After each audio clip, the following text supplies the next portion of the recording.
और इस वक्त एक अहम खबर आपको बता दें। दरअसल गोवा पहुंचे लद्दाख के सांसद जामयांग सेरिंग नामग्याल ने यह कहा है कि गोवा में एक बार फिर बीजेपी की सरकार बनेगी। उन्होंने एलएसी को लेकर के चीन पर भी निशाना साधा। जामयांग सेरिंग नामग्याल से बात की है न्यूज़ 24 के पॉलिटिकल एडिटर रमन कुमार ने। लद्दाख बीजेपी अध्यक्ष जामयांग सेरिंग हमारे साथ मौजूद हैं, जो कि सांसद भी हैं लद्दाख से, और गोवा में आए हैं जो यहाँ पे यूथ संसद का कार्यक्रम आयोजित किया गया है। आपको लगता है कि गोवा में आने वाले समय में विधानसभा का चुनाव है और महिला संसद, यूथ संसद का आयोजन करके इनको एक पार्टी की मुख्य धारा में जोड़ने की कोशिश है क्या?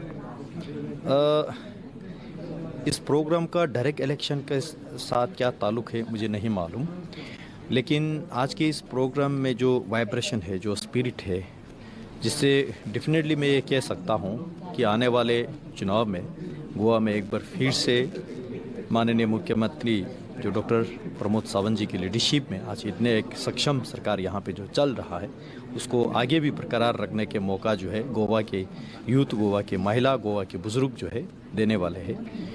क्योंकि डॉक्टर प्रमोद जी के लीडरशिप में जो गोवा में एक स्टेबल गवर्नमेंट जो चल रहा है, स्पेशली यूथ पे फोकस करके, खासकर जो यूथ पॉलिसी गोवा ने जो अडॉप्ट किया, जिसमें 116 ऐसे स्टार्टअप का जो रजिस्टर किया और उसमें करोड़ों रुपए की लागत लगा के एक युवा शक्ति को प्रदान करने के जो मेहनत कर रहा है, इससे डेफिनेटली युवाओं में सरकार के प्रति एक कॉन्फिडेंट जागने का काम हुआ है और इसमें कोई संदेह नहीं है कि दोबारा बीजेपी को मौका ना मिलने का। जामयांग साहब, अगर लद्दाख की बात करें, क्योंकि कई बार ऐसा होता है कि लद्दाख हमेशा चर्चा में रहता है, अरुणाचल प्रदेश चर्चा में रहता है चीन के चलते, और आपने कितनी बार ये कहा है कि 1962 का भारत ये नहीं है, अब भारत की ताकत काफ़ी बढ़ी है।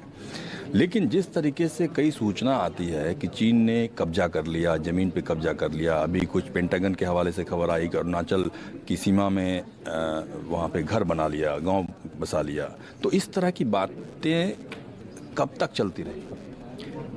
अरुणाचल के हालात के बारे में मैं ज़्यादा नहीं जानता हूँ, क्योंकि मैं अरुणाचल आज तक गया भी नहीं हूँ, और जिस चीज़ के बारे में जानकारी पुख्ता नहीं उसके बारे में कहना गलत होगा। लेकिन लद्दाख के बारे में मैं पूरे कॉन्फिडेंट के साथ कह सकता हूँ, लद्दाख के हर सीमा क्षेत्र पे मैं जाते रहता हूँ, खासकर चीन के साथ जो सीमा लगते हैं, चुमूर हो, दिमजोक हो, चुशुल हो या पेंगोंग झील, रिसेंटली मेरा दौरा वहाँ हुआ है।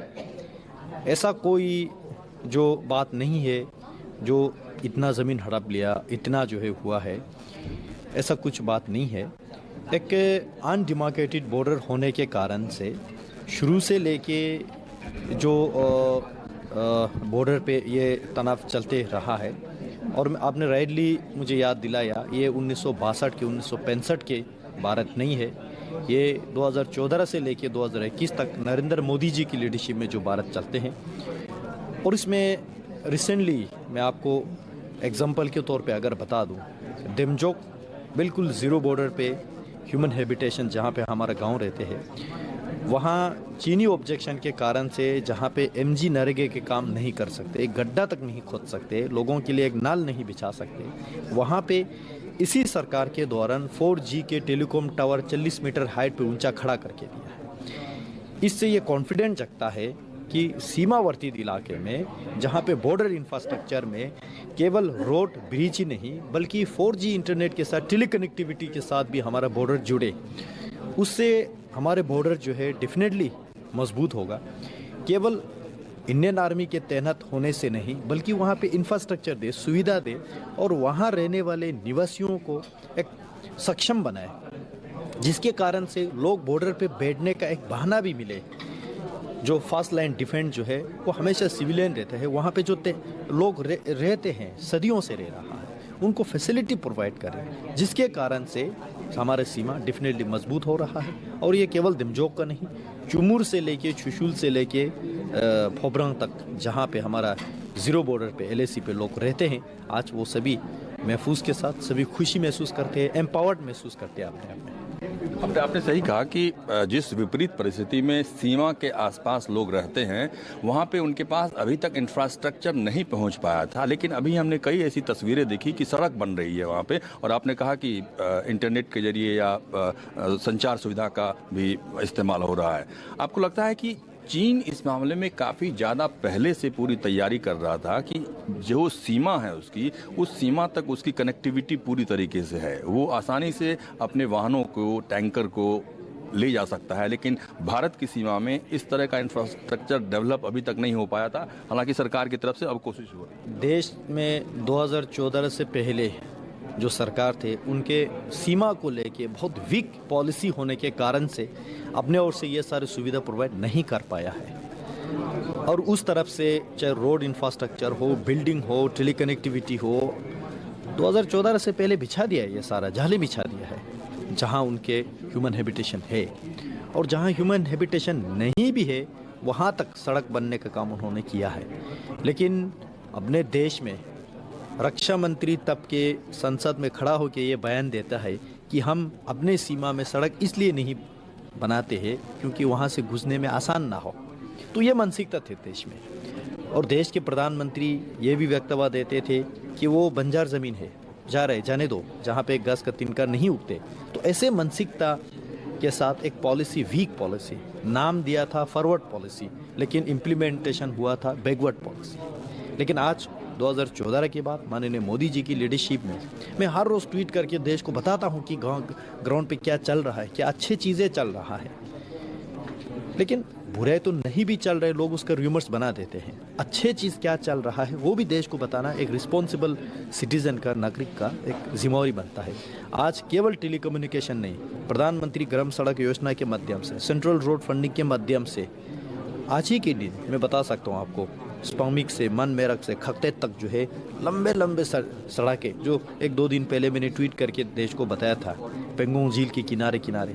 तो ये सारा जो है वहाँ बैठने वालों को सुविधा ही नहीं बल्कि पूरे हिंदुस्तान के सिटीजन्स को, एक देश को सशक्त करने का, एक सिक्योर नेशन बनाने के ये प्रति एक मुहिम चला रहा है। एक बार प्रधानमंत्री ने कहा था कि चीन का नाम नहीं लिया था, लेकिन उन्होंने कहा था कि इसकी नीति है हड़पो, जहाँ पे उसको मौका मिलता है वो ज़मीन हड़पने की कोशिश करता है, चाहे अरुणाचल की सीमा के आसपास हो, लद्दाख की सीमा के आसपास हो। तो बहुत ज़्यादा विजिलेंट रहना पड़ेगा भारतीय सैनिकों को और भारत की सरकार को। ये तो दुनिया जानते हैं, चाइना के जो विस्तारवाद पॉलिसी जो है, एक्सपेंशनिस्ट जो पॉलिसी जो है, वो केवल भारत के प्रति ही नहीं बल्कि अलग अलग देशों के साथ भी रहा है। तिब्बत सारा उन्होंने कब्जा किया, वो अलग बात है। लेकिन हम इस एक्सपेंशन को कैसे रोकें, इसके प्रति हमारे ओर से विपरीत क्या पॉलिसी हो। सरकार जो है इसमें बिल्कुल सचेत है। माननीय रक्षा मंत्री राजनाथ सिंह जी के लीडरशिप में आज हमारे एक मजबूत डिफेंस पॉलिसी है, मजबूत एक डिफेंस हमारे आर्मी है, वहाँ पे ITBPs है, वहाँ पे जो तैनात है, उनमें एक कॉन्फिडेंट है। एक फ्री हैंड इंडियन आर्मी आज बॉर्डर पे बैठते हैं, पहले भी बैठते थे, लेकिन सरकार के पॉलिसी वीक होने के कारण से उनको एक फ्री हैंड नहीं मिलते थे। वहाँ से दिल्ली रिपोर्ट देते थे, वापस जवाब आने में महीना लगते थे, तब तक बहुत बॉर्डर पे बहुत घटनाएं घट चुके होते थे। लेकिन आज ऐसा नहीं है, फ्री हैंड, नेशनल हित में, देश के हित में अब जो भी कदम उठाए, ऐसे एक मजबूत सरकार के दौर पे एक मजबूत आर्मी हमारे बॉर्डर पे तैनात है। तो मुझे नहीं लगता है कि किसी भी देश के एक रिस्पॉन्सिबल सिटीजन को चिंता होने की आवश्यकता है।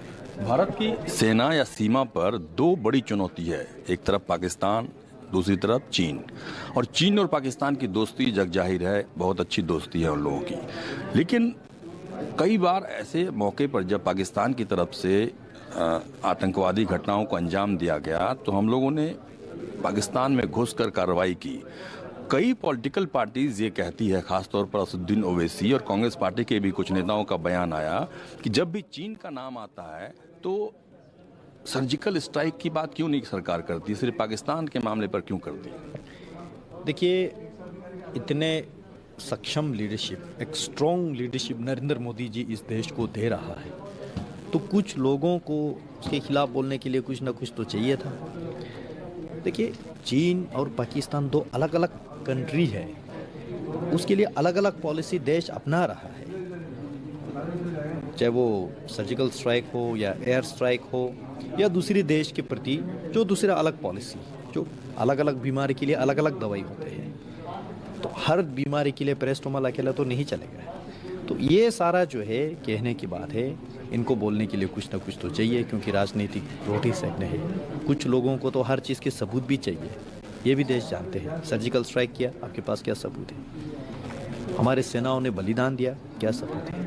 तो सबूत ही मांगते रहेंगे क्या है? देश के सेनाओं के शौर्य तथा वीरता को भी आपको एक प्रमाण चाहिए। तो ये मानसिकता है, ये मानसिकता है। इसी मानसिकता को देश से ख़त्म करने के लिए आज की युवा पीढ़ी जो है भारतीय जनता पार्टी के साथ राजनीति में आए हैं और एक स्ट्रॉन्ग नेशन बिल्ड करने के लिए इस पे सक्रिय रहते हैं। धन्यवाद। जामयांग सेरिंग साहब ने साफ तौर पर कहा कि जो चुनौती भारत के सामने है उससे निपटने के लिए भारत का नेतृत्व पूरी तरीके से सक्षम है। कैमरा पर्सन संजय सिंह के साथ अमन कुमार, गोवा न्यूज़ 24।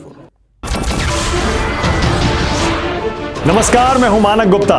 अगर आपको हमारा ये वीडियो पसंद आया हो तो इसे लाइक और शेयर जरूर करें, और हां, हमें सब्सक्राइब और फॉलो करना ना भूलें ताकि आप देश और दुनिया की कोई खबर मिस ना करें। तो जुड़े रहिए हमारे साथ और देखते रहिए न्यूज़ 24।